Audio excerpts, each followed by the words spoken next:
Hey, what's going on, you guys? ZEUS the DJ here with another unboxing video. And today I'm going to be unboxing the Pioneer DDJ-FX6 DJ controller.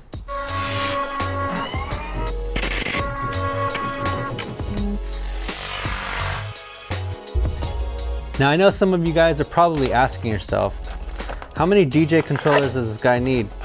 Well, to put it plain and simple, the Pioneer SB3 that I had, I actually ended up returning once I got the Rain 1 DJ controller.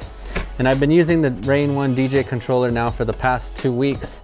And I love that thing, I love it. Yeah, I'm gonna do an actual review video of that. I've done an unboxing, so if you want, go ahead and check that out over here.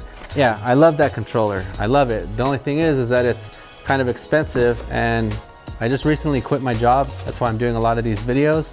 So I'm trying to hustle, you know?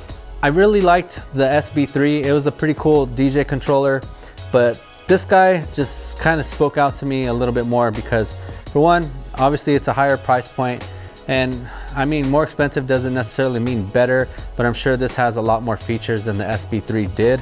And on top of that, it has the larger jog wheels, which I really like.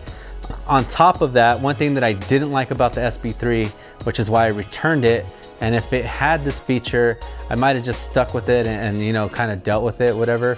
For some people, it's not a big deal, but for me, it kind of is, because I'm used to mixing on turntables. I'm not used to the CDJ style, like, you know, controller style stuff, which is why I got the Rain 1, because that has actual turntables with a mini record that you can scratch, and you have your little markers on the record. And I can actually see on the record with the little marker indicator where I'm at in the track when the platter is spinning. So the SB3 didn't have any type of indicator, and at least this guy does. So this does light up, and it does have an indicator light that just kind of like goes around just like the regular CDJs. So for me, I'm gonna be testing this guy out. Oh yeah, and then also I forgot to mention, the SB3 only comes with Serato DJ Lite, which is kind of an abomination because a lot of the good features, and I get it, you know, it's the light version, so you don't get the full features or whatever. But from someone who's used to using Serato DJ before they changed it to Serato DJ Pro and Lite and have these subscriptions now, which is fucking crazy, I'm used to having all the features. So to go from Serato DJ Pro to Serato DJ Lite, it's just missing a lot of features, and this guy comes with Serato DJ Pro, and it's also for record box as well, which I've never used. I'm not sure if I'm going to download it and mess around with it just so I can be kind of versatile. I don't know.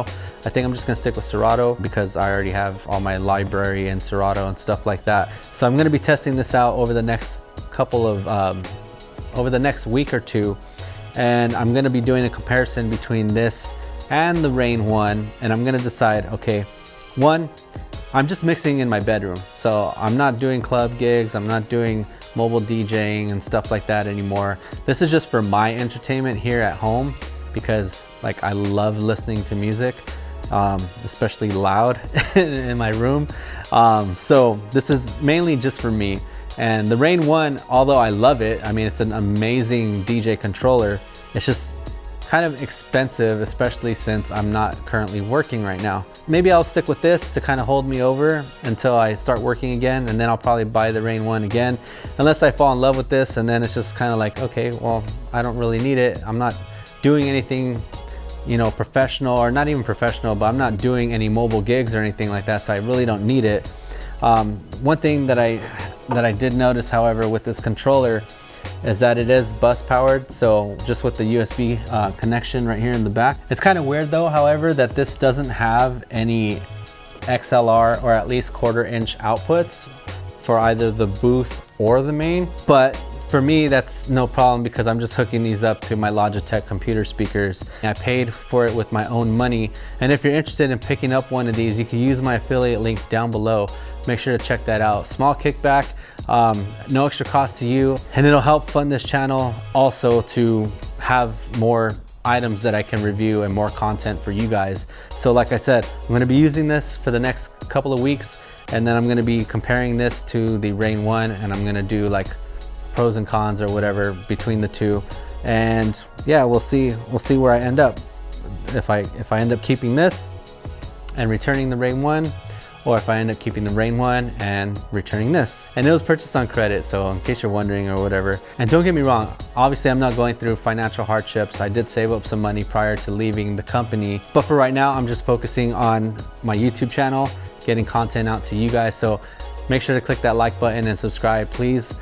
I got more videos coming through, like I said, the comparison video. And then as far as financially, I do have some money saved and I'm focusing on crypto, and I've gotten into day trading and stuff like that. So with that being said, a whole lot of information. Make sure to subscribe. I will be doing a review on this once I've used it a little bit more. I really like the way this looks. I mean, it's got that matte black finish. The only thing is that it's all plastic. Till next time, thank you guys for watching. Peace.